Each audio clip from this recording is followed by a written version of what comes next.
காலை வணக்கம். குளிச்சுட்டு ரெடியாகி ஃப்ளிப்கார்ட்ல எங்க அம்மாவுக்கு ஒரு ட்ரெஸ் ஆர்டர் பண்ணியிருந்தேன். வந்துருச்சு. வாங்கிக்கிட்டு எங்க அம்மாவுக்கு கொடுத்தாச்சு. முகத்துல ஒரே சந்தோஷம். அந்த சந்தோஷத்தை பார்த்து எனக்கு ஒரு சந்தோஷம். இன்னைக்கு ஃப்ரெண்டுக்கு போட்டோ ஷூட் பண்ண போயிட்டு இருக்கேன். டெஸ்டினேஷனுக்கு வந்தாச்சு. 10 நிமிஷமா அவருக்காக காத்துட்டு இருக்கிறேன். இன்னும் வரல.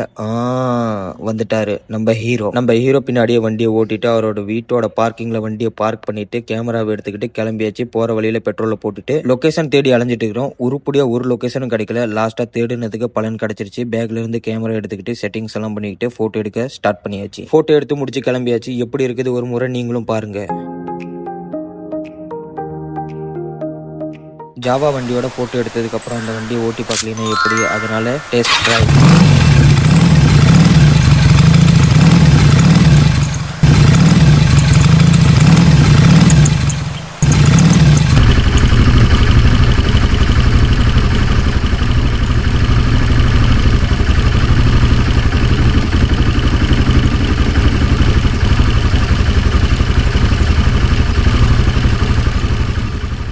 நான் என்னோட வண்டி எடுத்துக்கிட்டேன். அவர் இன்னொரு வண்டி எடுத்துக்கிட்டாரு. மார்க்கெட்டுக்கு வந்து சூப் குடிக்கிறதுக்கு. சொல்றதுக்கு இது ஒரு சூப்பு தான், ஆனா இது பார்க்கும்போதும் சாப்பிடும்போதும் அதோட டேஸ்ட் ரொம்ப சூப்பர். இந்த சூப்பு மட்டும் இல்ல, சீஸ் பூரியும் சாப்பிட்டோம். இது சாப்பிடும்போது ரொம்ப டேஸ்டா இருக்கும். சாப்பிட்டு முடிச்சுட்டு அவரோட வழியில, நான் என்னோட வழியில பாட்டி வீட்டுக்கு வந்து கொஞ்ச நேரம் தூங்கி எந்திரிச்சு ஆபீஸ்ல வண்டி வச்சுட்டு பீஸா சாப்பிட போயிட்டு இருக்கிறோம். பீஸாவும் காஃபியும் ஆர்டர் கொடுத்தாச்சு. வர வரைக்கும் வெயிட் பண்ணிட்டு தண்ணி குடிச்சிட்டு இருக்கோம். அழகா கலரா வானத்துல வெடிக்கிற வான வெடியை பார்த்துட்டு டைம் ஸ்பெண்ட் பண்ணிட்டு இருந்தோம். பீஸா வந்துருச்சு. ரொம்ப டேஸ்டாவும் சூடாவும் இருந்துச்சு. சாப்பிட்டு முடிச்சிட்டு சுட காஃபி குடிச்சேன். இந்த காஃபி போல இந்த ஞாயிற்றுக்கிழமையும் முடிஞ்சது. அடுத்த நாள் காலையில இன்னொரு டெய்லி vlogging கூட சந்திக்கிறேன். Good night.